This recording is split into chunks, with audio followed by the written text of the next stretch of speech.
Bonjour à tous, bienvenue pour cette deuxième vidéo de la deuxième semaine du challenge 100 euros to 250 000 dollars financés. Aujourd'hui on est mardi et comme d'habitude je ne vais pas vous filmer le lundi parce que tout simplement je ne traite pas le lundi et en plus de ça hier c'était férié aux US donc il n'y avait rien d'intéressant. Ça évitera de faire des vidéos trop longues à chaque fois. De toute façon je ne traite jamais le lundi et je vais essayer de ne pas trader le lundi pour ce challenge sauf dans de très rares cas s'il y a vraiment mon setup A++ et dans ce cas-là je vous filmerai mon trade mais sinon je ne filmerai pas pour passer directement au mardi où c'est plus intéressant. Encore une fois, la semaine dernière, on avait raison sur le gold. Notre billet s'est passé exactement comme on l'attendait.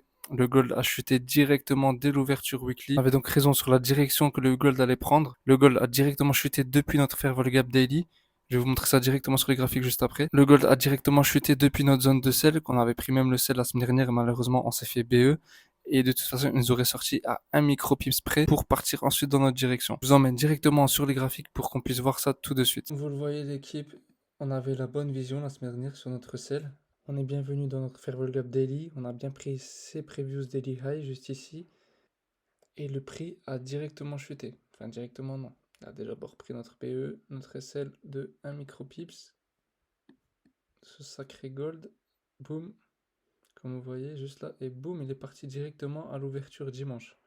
Là, il est en train de prendre les previous daily low pour pouvoir potentiellement re-exploser à la hausse. Moi, ce que j'attendrai du coup, c'est que le prix vienne jusque dans le Fair Value Gap 4 heures. Celui-ci ou celui-ci, comme on avait la semaine dernière. Parce que celui-ci est dans un order block. En réagissant dans ce Fair Value Gap là, il prendrait tous ces previous daily low qui nous serviraient encore une fois d'inducement.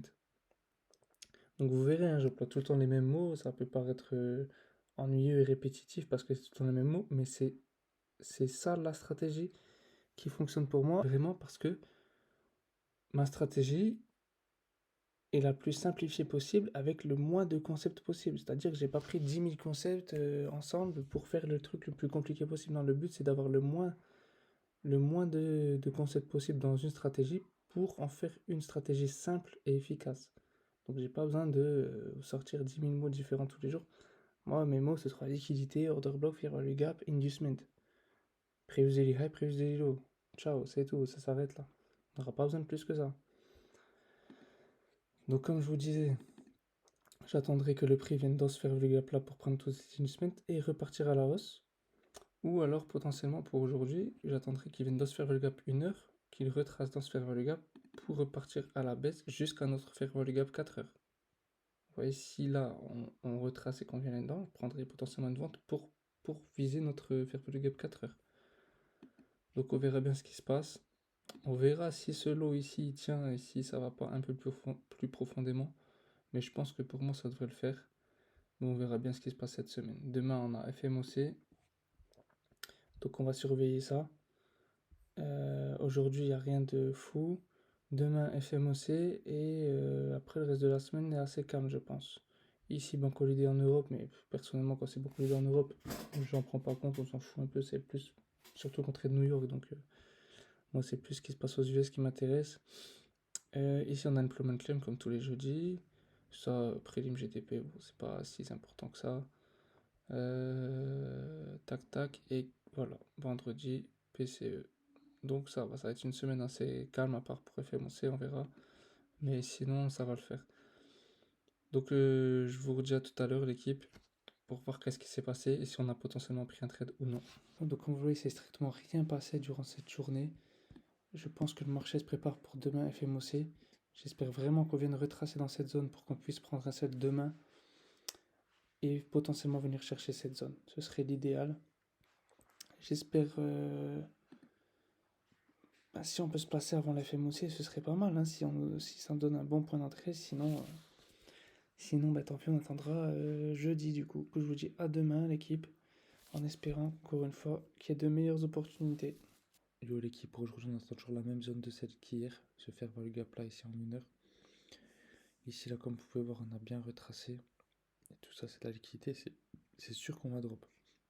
Peut-être qu'il partira sans nous, mais c'est sûr qu'on va drop. Ce soir on a FM aussi, donc on va faire attention. À 8 heures. Mais sûr et certain, moi je prends pas de sel maintenant, ça sert à rien. Mais il faut rester patient parce que FMOC peut très bien venir ici, prendre tous les early sellers et pour ensuite partir drop. Donc on va rester patient comme d'habitude et on va attendre gentiment, hein. Il n'y a rien à faire de toute façon. Donc je vous revois juste après. Si c'est passé quelque chose, je vous dis à tout à l'heure. Voilà, donc malheureusement on s'est fait SL dans le groupe. Enfin, trail stop, on a mis notre SL juste ici. Je vous montrer ça en plus petit time frame. Donc en 5 minutes ici on était venu réagir dans ce BPR, plus on est venu prendre cette liquidité, cette bougie sans mèche. Et si on va en 1 minute, c'est ça aussi le problème, c'est ce qui m'a causé un peu de tort, je pense, c'est que j'ai trop été en 1 minute. Je savais très bien qu'en 1 heure, voilà, on avait cette tendance baissière et qu'on devait chercher des selles. Mais pour moi, j'attendais vraiment qu'on revienne plus haut dans cette zone, prendre cette une semaine. On va peut-être d'ailleurs le faire maintenant pendant le FMOC, on verra bien. Mais en 1 minute, et comme je disais, c'est peut-être ce qui m'a causé du tort de trop vouloir aller en 1 minute. Voilà, on avait créé ici encore une fois un BPR. Ici, on avait créé un Shosh, donc on avait fait un Market Structure Shift. Et on avait créé un Fair Value Gap. Et également ici, on avait un Fair Value Gap, boum, on a réagi, on est parti. C'est ce qui a créé d'ailleurs ce Shosh. Et ici, on a encore créé un Fair Value Gap. Donc moi, j'ai pris mon entrée ici, juste après cette englobante qui avait réagi dans ce Fair Value Gap. Boum, on est parti légèrement en profit. J'ai avancé mon stop loss. Comme c'est un trade risqué, j'ai préféré manager assez agressivement. Et boum, on s'est fait sortir directement. Donc tant pis, c'est pas grave. On a perdu que 5 euros sur ce trade. Mais voilà, j'espère que FMOC va vraiment permettre de venir plus haut dans notre zone de sell pour qu'on puisse rentrer dans ce sell. Parce que s'il part sans nous, ce serait assez frustrant. On se retrouve aujourd'hui, on est le jeudi 29 mai. C'est férié en Europe, mais c'est pas férié aux États-Unis, donc on pourra toujours trader la New York Session. Comme vous voyez, cette nuit, il y a eu des gros mouvements durant la nuit. Suite au fait qu'il y a eu une annonce cette nuit aux US que le Congrès américain déclare illégal les tarifs douaniers de Donald Trump. Donc ça a un peu mis un stop au niveau des tarifs douaniers. Et du coup, ça a bien réagi toute la nuit, hein, sur tous les actifs. Vous voyez là, l'euro USD, boom, il avait bien chuté. GU pareil. Le dollar, il avait explosé en faisant un gap. Le Nasdaq, j'en parle même pas. En plus, qu'il y a eu l'annonce avec Nvidia, plus juste après, c'était ici l'annonce du Congrès américain. Du coup, ça a explosé. Mais, mais voilà, du coup, on va peut-être avoir des marchés à peu près normaux, surtout sur le gold. On va peut-être avoir un retour du gold à peu près normal, avec moins de peur de la part des investisseurs. Du coup, voilà, le gouvernement de Trump a déjà fait appel, hein, à cette interdiction du Congrès, mais on verra si l'appel est accordé ou pas. Et pour le moment, en tout cas, les tarifs douaniers, ça risque pas de se faire, donc c'est plutôt bon signe. Sinon, pour aujourd'hui, qu'est-ce qu'on attend? Tout simplement, comme vous voyez, encore une fois, pendant la Zen Session, le prix est venu dans notre fair value gap qu'on attend depuis une semaine. Donc, on a encore une fois pas pu le prendre. Comme vous voyez, ça a bien réagi à notre zone, encore une fois. Donc, malheureusement, voilà, on n'a pas pu rentrer. C'est assez frustrant. À chaque fois, nos zones se font respecter, mais pendant la Zen Session, ou des fois la London, mais en ce moment, les Asian Sessions sont assez puissantes et respectent bien nos zones. Donc on verra, pour le moment ça réagit bien, on attend de voir, peut-être si ça retrace ici dans ce fair value gap 15 minutes, que ça vient de prendre toute cette liquidité, alors dans ce cas-là on prendra peut-être un achat. Ou si vraiment on continue pump sans nous laisser de point d'entrée et qu'on vient prendre ces highs et qu'on réagit dans ce fair value gap, alors on verra pour un sell. On attend de voir, on verra bien. En tout cas voilà, c'est assez indécis du coup maintenant, mais on verra bien ce qui se passe. Je vous dis à tout à l'heure l'équipe. L'équipe, voilà, on s'est encore mangé un SL assez bête, je dirais. Parce que, ok, voilà, on est dans un fair value gap 1 heure. Ici, en 1 minute, on avait bien réagi. On a fait une belle englobante. En plus, on avait une belle distribution. Et malheureusement, le prix nous a sorti. Mais je dirais que c'est un peu de ma faute et bien fait pour moi. Parce que je dois attendre cette zone plus haut pour celle. Et ici, certes, c'est un order block, mais cet order block n'est pas valide. Il n'y a aucun fair value gap avant. Cet order block, il n'est pas fait pour tenir. Il sert juste de liquidité ici, d'inducement. Donc on doit attendre qu'il vienne au moins dans ce fair value gap là 4 heures. Ou idéalement dans notre fair value gap 1 heure. Juste ici. Malheureusement, j'ai pas été assez patient. J'ai un peu craqué parce que le gold me fait craquer ces temps-ci. Mais c'est pas grave. Tant que le risque est contrôlé et que on gère nos pertes, c'est carré. On a juste à patienter. Si on arrive à choper un retracement pour redescendre plus bas et pouvoir prendre le bail, ce serait l'idéal. Parce que bon, là, je vous mens pas qu'on est fucking bullish. Tout ça, là, ça va pas tenir. Tout ça, c'est de la liquidité. Pour moi, là, voilà, tout ça, tout ça. Hop. Pour moi, tout ça, c'est de la liquidité. Ça va se faire sortir, c'est sûr. Là, comme vous voyez, on est venu prendre tous ces previous daily lows. Même si on va en daily, c'est super propre, super bullish. On est venu réagir en fair value gap. On a pris tous ces previous daily lows, là. Il y en a un paquet qui nous sert d'inducement, mais c'est très puissant. Et comme vous voyez, tout ça, ça va pas se faire, ça va se faire péter, là, c'est sûr. Alors pourtant, on avait des news assez bearish pour le gold, au niveau des tarifs douaniers, avec le congrès. Et malgré ça, il réagit très bien à notre zone de fair value gap. Et il est en train d'exploser, tout simplement. Moi, je voulais vraiment prendre ce sell pour choper un buy, encore une fois. Mais quand ça veut pas, hein, c'est pas grave. On attend, on reste patient et on attend le prochain trade comme d'habitude. Yo l'équipe, j'espère que vous allez bien. En tout cas, moi ça va. Aujourd'hui, on a fait un SL et un TP. Du coup, j'ai décidé de sortir un peu prendre l'air, de me sortir un peu la tête des graphiques parce qu'aujourd'hui, je sentais que je voulais trader, quoi. Aujourd'hui, je sentais qu'il n'y avait pas d'opportunité. Ça m'énervait, je voulais absolument prendre un trade. C'est ce qui m'a causé le premier SL. Après, le deuxième trade, il était un peu plus cohérent, on va dire. Mais c'était un petit peu un revenge trade, on va pas se mentir. Pas un revenge trade, j'avais toutes mes confirmations, mais j'aurais pas forcément dû le prendre. Après, on s'est fait TP pixel, mais juste après, on aurait pu se faire sortir. On a eu de la chance. Le bail juste après, je voulais vraiment le prendre, vraiment le prendre. Mais voilà, comme je vous ai dit, j'avais déjà fait un SL, un TP. Je voulais pas reprendre un troisième trade là, ça aurait été vraiment considéré comme de l'overtrading pour ma part, parce que normalement je prends 4 trades par jour. Et du coup, voilà, je voulais pas prendre 3 trades dans la même journée, même si on aurait fait un sacré TP sur le bail. C'était vraiment d'ailleurs le trade là que j'aurais dû prendre à la place d'Issel, mais c'est pas grave. Je vous emmène tout de suite sur les graphiques pour que vous voyez qu'est-ce qu'on a fait aujourd'hui, pourquoi on est rentré et comment on a fait SL, comment on a fait TP. Et je vous dis à tout à l'heure l'équipe. Fin TP, cette fois on a respecté notre plan à la lettre, 1 pour 3, pas un pips de plus. Et regardez-moi ça, il vient nous prendre au TP et boum, il repump. Je suis vraiment content d'avoir respecté mon plan cette fois. Et voilà, regardez-moi cette entrée. On aurait pu se faire sortir. J'ai eu peur pendant un petit moment. Je me suis dit, punaise, j'ai pris un trade. Parce que c'était un peu. C'était pas un revenge trade, mais on n'en est pas loin quand même.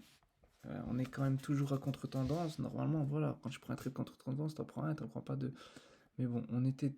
Ce fair value gap là, voilà, comme je disais tout à l'heure, il me dérange un peu parce qu'ici il y a un daily high, il y a de l'inducement pour ce fair value gap là.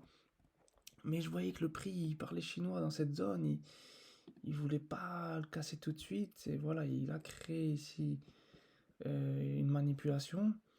Et après, bref, en allant en une minute, on avait vraiment une belle distribution. Déjà là, tout à l'heure, je suis juste rentré trop tôt, tout simplement, parce qu'en fait, regardez, ici, on n'avait pas eu vraiment encore ce petit spring, ce petite prise de liquidité, et boum, là, on l'a eu. Et surtout, là, ici, on avait bien une autre choche, alors qu'ici, on n'avait pas eu de choche, aucune brique de structure par le bas. Donc là, une fois qu'on a eu ce choche, là, je suis rentré, j'attendais ce fair value gap là, j'attendais un retournement. Enfin, ici, j'ai eu ma petite bougie, là, ma petite mèche.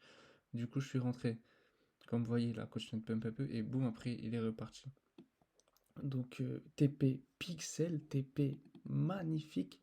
Oui, c'est pour ça que moi, d'habitude, vraiment, normalement, je prends que des 1 pour 3, je ne cherche jamais plus. Là, sur le challenge, comme c'est un compte à 100 euros, je voulais aller un peu plus vite. Sur les deux premiers trades de la semaine dernière, voilà, j'ai pas respecté mon plan à ce niveau-là. Et du coup, on s'en mord un petit peu les doigts parce que là, normalement, on serait bien plus en bénéf. Mais bon, c'est pas grave.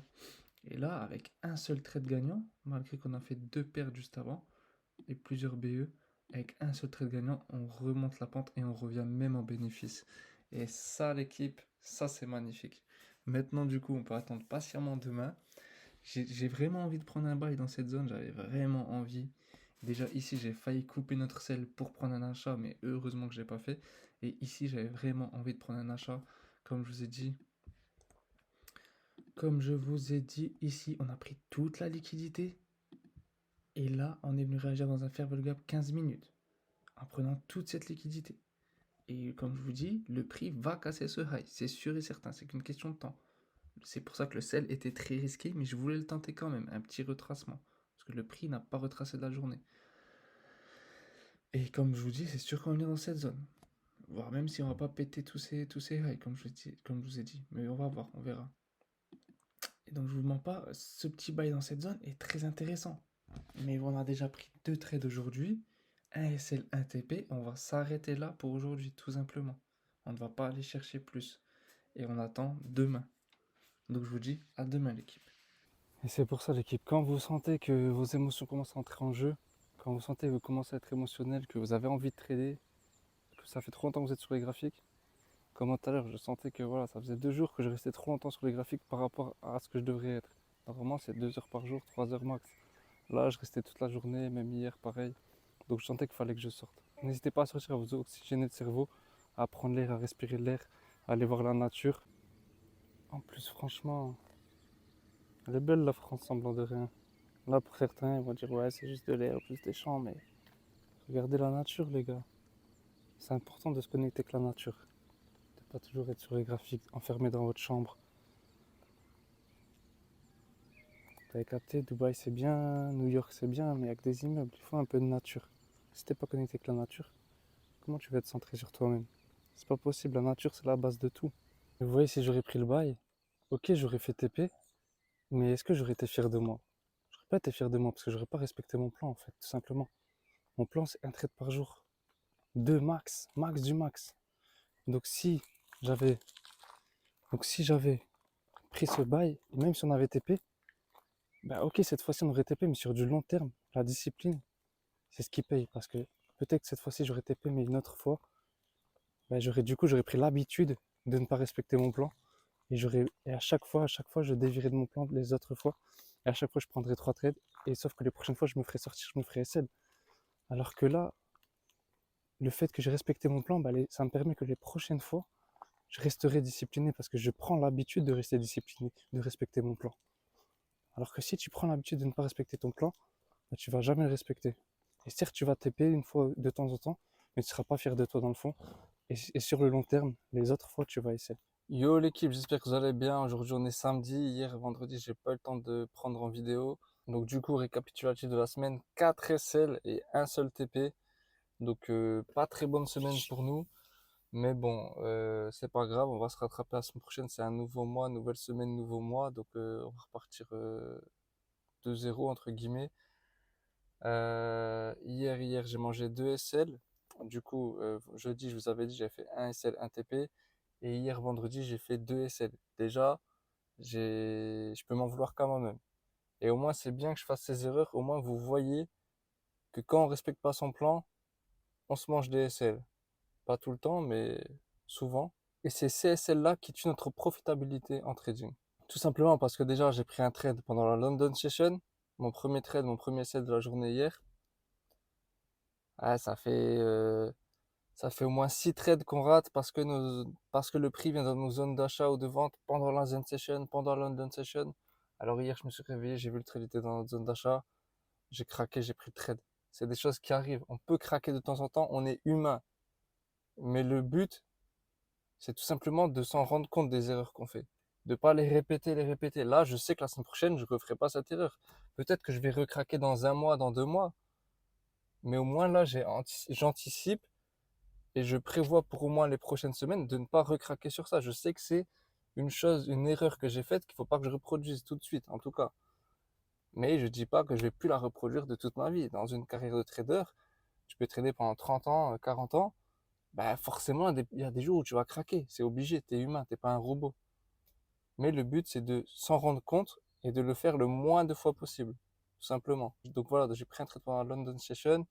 Le trade était bon, il a quand même respecté mon setup. Non, c'est comme FSL. Après, le trade, on verra ça sur les graphiques juste après. De toute façon, voilà, c'était un peu mitigé, surtout quand on avait une grosse news l'après-midi. Donc, j'aurais pas dû trader de toute façon. Dans tous les cas, j'aurais pas dû prendre ce trade. Et on aurait pu s'en sortir avec un seul SL dans le pire des cas. Parce que du coup, mon deuxième trade, qui est un deuxième SL, pendant la New York Session, encore une fois, c'est une erreur de ma part. On a raté un premier trade, on a raté un sell après la news qui aurait pu nous faire TP. Mais voilà, je l'ai raté, je l'ai raté. Je dois pas reprendre de trade derrière. Donc là, forcément, j'ai raté ce trade, j'ai été frustré, j'ai voulu reprendre un trade derrière. Pas tout de suite derrière, il y a 1 heure qui s'est écoulée entre ces deux trades, mais j'aurais dû ne pas prendre ce trade. Quand j'ai raté le premier trade qui nous aurait TP, j'aurais dû tout simplement fermer les graphiques et fermer mon ordinateur. Ça y est, il était 16 heures passées, ça y est, c'était fini normalement. Alors que là, du coup, j'ai craqué, je suis resté devant l'ordinateur à chercher une opportunité, là où il n'y en avait pas forcément. Je me suis inventé un scénario, inventé un setup qui respectait encore une fois ma stratégie, mais je me le suis un peu inventé, je l'ai un peu cherché. J'ai cherché la petite bête pour trouver le setup. Alors que de base, je l'avais pas mis ce setup. Donc il n'était pas à prendre ce trade. Au final, on s'est fait SL et il a été dans la bonne direction juste après. Mais voilà, encore une fois, c'est bien fait pour moi. C'était pas un trade à prendre. Et ça m'apprendra à ne pas respecter mon plan. Il était 16 heures passées, normalement à 16 heures, je trade jusqu'à 17 heures maximum. Bon, il n'était pas encore 17 heures, mais sachant que j'avais raté, sachant que j'avais pris un sell pendant la London Session, qui est normalement pas ma session de trading, et sachant que j'avais raté une opportunité pendant la New York Session qui m'aurait TP, dès là, j'aurais dû fermer les graphiques, ça y est. Le trade, je l'ai raté, je l'ai raté. Je peux pas le rattraper dans tous les cas. Donc, il faut fermer les graphiques, c'est tout. Ça m'apprendra, je vais pas reproduire ces erreurs-là. Et au moins, comme ça, vous voyez que même en faisant des erreurs, même en respectant pas son plan à 100%, mais de s'en rendre compte, c'est ça le plus important, et ben on peut rattraper ça. Vous verrez que le mois de juin, on va essayer d'être encore plus discipliné et on va essayer de remonter tout ça tout simplement. Donc je vous montre ça sur les graphiques dès maintenant pour voir quelle erreur j'ai fait, quel setup j'ai pris et pourquoi j'ai pris ces trades. Ouais, l'équipe, donc on se retrouve sur les graphiques pour que vous voyez les deux trades qu'on a pris vendredi, qui malheureusement ont mal terminé. Donc, comme vous voyez déjà le premier trade ici qu'on a pris pendant London, vous voyez bien que c'est un trade qui normalement n'était pas à prendre. Vous voyez toute cette accumulation ici, plutôt manipulation. Il a bien range pendant, il a range quand même de l'avant London Session et pendant toute la London Session. Toute la London Session, le prix n'a pas bougé. Ils attendaient clairement la news de 14h30 et du coup, on s'est fait un peu avoir nous aussi. Comme vous voyez, le prix ici, il est venu créer de la liquidité, il est venu la prendre et il a réagi dans notre fair value gap. Alors comme je vous ai dit, ça fait plusieurs fois qu'on se fait avoir, que le prix vient pendant les London Session et Asian Session dans nos zones. Alors cette fois-ci, voilà, je voulais pas rater encore une fois la 6e opportunité, quoi. Du coup, comme par hasard, cette fois je suis rentré et comme par hasard, cette fois-ci, on n'aurait pas dû rentrer. Ça prouve c'est pour cette raison qu'il faut toujours respecter son plan, même si on rate 6 opportunités avant parce que ça se passe pendant London ou New York et que cette fois-ci, comme par hasard, on le prend, ça nous SL, c'est bien fait pour nous. On aurait dû respecter notre plan. Donc sinon, comme vous voyez, voilà, on avait notre fair value gap ici, là, je sais plus, en 15 minutes. Voilà, en 15 minutes. Je vous dis, on a créé de la liquidité, boum, on a réagi, et voilà, c'est pour ça que je suis rentré. Mais normalement, franchement, déjà, normalement, quand je vois tout ça, limite, j'aurais dû sortir du trade, quoi, parce que c'était horrible, c'était vraiment pas beau. Bref. Et ensuite, ici, on a raté un trade. Carrément, celui-là, je suis dégoûté de l'avoir raté. Je vais vous montrer ça tout de suite, qu'est-ce qui s'est passé. Donc déjà, on a eu la news ici. Enfin, la news a été plus là, d'ailleurs. C'est-à-dire que le prix a bien réagi à la news avant la news. Donc déjà, ça, c'est fou. Enfin, c'est là que vous voyez que les market makers ont bien les informations avant nous. Parce que du coup, ils ont bien liquidé tous les acheteurs. Ils ont liquidé tous les acheteurs avant la news pour ensuite venir liquider tous les vendeurs ici. Vous voyez, donc ici, on a liquidé tous les acheteurs, là, boum. Et ici, là, tous les vendeurs avaient leur SL ici. Et ils sont venus les liquider avant la news. Là, boum, ils sont partis pour prendre le vrai sel et, et partir sans tout le monde, quoi. Enfin, sans tout le monde. Il y en a beaucoup qui ont pu le prendre quand même, mais en tout cas, nous, on l'a raté de peu. Ici, vous voyez qu'on avait un fair value gap en 15 minutes et qu'en plus de ça, en 5 minutes, boum, on avait 7 order block ici. Ici, là, en gris, on avait 7 order block. Donc, le prix ici, il est venu encore créer de la liquidité. Boum, il a pris avec cette mèche. Et là, après, il fallait en une minute.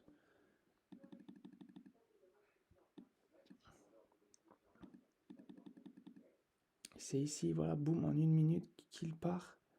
Là, je n'ai pas osé le prendre tout de suite. Je me suis dit, je vais attendre quand même qu'il casse un lot. Là, il l'a cassé. Il nous a fait donc un choche. Et voilà, ici, il est parti directement. J'attendais qu'il fasse au moins un petit retracement ou quoi. Mais il l'a pas fait et il est directement parti, comme vous le voyez, malheureusement. Du coup, à ce moment-là, j'étais frustré. J'étais vraiment frustré parce qu'on s'est tapé un SL, plus on rate un trade qui TP. Là, j'étais à deux doigts de prendre un bail, mais je ne l'ai pas pris, je le sentais pas. J'ai bien fait, j'ai attendu plus bas. Et c'est ici que se joue le deuxième SL et donc un deuxième trade qui ne respecte entre guillemets pas notre plan. Je vais vous dire pourquoi. Déjà de une, voilà, déjà de une, c'est un trade par jour, maximum deux. Déjà ce trade là on l'a pris alors qu'il est pendant notre session. Et celui-là on l'a pris. Et non, et celui-là on l'a raté. Du coup normalement je l'ai raté. Mais il compte quand même entre guillemets, c'est-à-dire ça y est, mon opportunité du jour sur New elle était là, je l'ai ratée, normalement c'est ciao. On ne doit pas rester sur les graphiques après ça. Le trade on l'a raté, et bien on part, c'est tout, on quitte les graphiques et on attend le lendemain. Mais là du coup je suis resté encore sur les graphiques parce que je m'ennuyais, parce que je voulais absolument prendre un trade. Et du coup on a fait des choses qu'il fallait pas faire, qu'on a repris un trade tout simplement. Et je vais vous montrer pourquoi on l'a pris quand même. Voilà, ici on avait un fair value gap 15 minutes. Et ici, là, ces deux petits lots, c'est de l'inducement, de la liquidité. Donc quand j'ai vu que le prix a réagi dans ce fair value gap et qu'il a pris cet inducement, c'est pour cette raison que j'ai voulu rentrer en achat. Mais étant donné qu'on s'était déjà mangé un SL et qu'on avait raté un trade, j'ai voulu être ultra patient et ultra safe. C'est pour ça que je ne l'ai pas pris directement là à la réaction et que j'ai attendu. Là, j'avais déjà là, j'avais le power of 3. Donc j'avais cette bougie avec cette mèche, le power of 3. Ici, cette grosse impulsion. Et là, cette englobante. J'attendais que le fair value gap là se fasse mitigated en fait. Donc là, cette bougie a mitigated le fair value gap, nous a créé une englobante. Et du coup, là, je suis rentré direct. Et le prix, comme par hasard, est venu mitigated à 100% fair value gap. Il est revenu encore plus bas. Et ensuite, il a pump. Mais c'est pas grave. Enfin, c'est pas grave quoi. Voilà, ça nous fait voilà, 2 SL dans la journée. C'est pas un drame non plus. Le principal, comme je vous ai dit juste avant, c'est de se rendre compte de nos erreurs, se rendre compte qu'on n'a pas respecté notre plan et faire en sorte que la prochaine fois, ben, on le suivra à la lettre tout simplement. Donc là, voilà, c'est tout pour aujourd'hui. Maintenant, si on peut voir qu'est-ce qui va se passer la semaine prochaine, ça dépend des news. J'ai vu là que les États-Unis accusent la Chine de vouloir attaquer Taïwan. On va voir si ça aura un effet sur les marchés. Mais attendez, je vais revoir en 15 minutes. Ouais, ça pourrait, ça dépend en fait de ce qui se passe. De toute façon, c'est un nouveau mois, donc on va être patient, on va voir qu'est-ce qui se passe. Et tranquille, qu'on va pas trader directement. Lundi déjà, on trade pas. Mardi, on verra. Et voilà, peut-être qu'on ira venir chercher ce lot là, sur Prius des Lilo. Mais moi, franchement, je le vois vraiment péter quoi. Hein, je vous mens pas. Je le vois vraiment prendre tous ces highs là. Mais voilà, il peut venir prendre ce lot, venir réagir dans ce fair value gap à 4 heures. Et après, on verra s'il va plus. Ouais, pour moi, il doit prendre tous ses highs. Voilà, pareil, je le vois vraiment pas revenir jusque dans ce fair value gap. On verra, encore une fois, c'est possible, tout est possible. Mais voilà, en tout cas, là, la dernière news de vendredi, elle était bearish pour le gold. Mais on verra bien les news qui se passent. Ah oui, aussi, si jamais, on verra si on le prend dans ce fair value gap aussi en sell. Mais bon, ça sera plus lundi, du coup, je pense pas que je le prendrai. Mais si lundi, il y a un setup A+, ici dans notre fair value gap là, pourquoi pas le prendre en sell, parce qu'il est quand même pas mal ce sell. Ici, on a pris toute la buy side. En vrai de vrai, sur du court terme, on pourrait continuer à prendre des sells encore. En attendant des news un peu plus bullish, on pourrait continuer à prendre des sells en vérité. Comme je dis, soit dans ce fair value gap, soit dans celui-là en vérité. Ce serait pas con de prendre des sells dans ces zones, tout simplement. Maintenant, on verra. On a toujours notre fair value gap ici en 1 heure. Donc, de toute façon, moi, ce que je vous dis, c'est de toujours avoir des scénarios dans les deux sens. Ne pas rester ne pas rester, comment dire, fixe sur un scénario et être trop sûr de soi et avoir trop d'ego. Faut pas avoir trop d'ego en trading. Visualisez toujours les deux scénarios possibles, soit des achats, soit des ventes. Et une fois que c'est dans vos zones, soit vous avez vos confirmations, soit vous n'avez pas vos confirmations, ou soit voilà, en rapport avec les news, si vraiment on est plus bullish que bearish. Mais sinon, voilà, ayez toujours au moins quand même les deux scénarios en tête qui peuvent se passer. Comme ça, vous n'êtes pas surpris par le marché si le prix vient dans vos zones, ou c'est pas une fois qu'il vient dans vos zones que vous stressez, vous êtes surpris par le marché. Au moins, vous savez à quoi vous attendre quand même dans tous les cas. Donc voilà l'équipe, vous avez vu pourquoi on a perdu sur ces deux trades du vendredi. Et vous avez vu les erreurs que j'ai faites et que je n'aurais pas dû faire. Mais comme je vous ai dit, on en a pris conscience. La semaine prochaine, on fera de notre mieux pour ne plus refaire ces erreurs. Enfin bref, maintenant je vous dis à la semaine prochaine pour la prochaine vidéo de la semaine 3. Déjà maintenant 2 semaines qu'on est en challenge et on est à 85 euros sur le compte. Voilà, parce que sur le dernier trade en plus j'ai perdu un peu plus que ce que j'aurais dû perdre normalement. D'habitude je risque 10 euros par trade. Ouais, ça équivaut aussi à 10% du coup. Mais, euh, mais sur ce trade on en a perdu 15. Donc ça aussi, pareil, grosse erreur, erreur de risk management et qui peuvent coûter cher. Ces erreurs peuvent coûter très cher en trading. On ne doit pas faire d'erreur de calcul de lot ou de risque de management parce que c'est des erreurs qui coûtent cher. Ouais, si on gagne, tant mieux, on gagne plus que prévu, mais quand on perd, ben, on perd plus aussi que prévu. Donc il faut aussi rester très sérieux sur le risk management. Là, je ne l'ai pas vraiment fait exprès, j'ai mis 0,03 au lieu de 0,02, mais il faut vraiment être très rigoureux sur ça et faire très attention. Maintenant, voilà, comme je vous ai dit, on verra la semaine prochaine. Nouvelle semaine, nouveau mois, en espérant que ça aille mieux pour nous. N'oublie pas de t'abonner, de liker et de commenter et partager si tu as aimé cette vidéo et si tu veux voir les prochaines vidéos pour me motiver à continuer cette série. Et je vous dis à la semaine prochaine, l'équipe.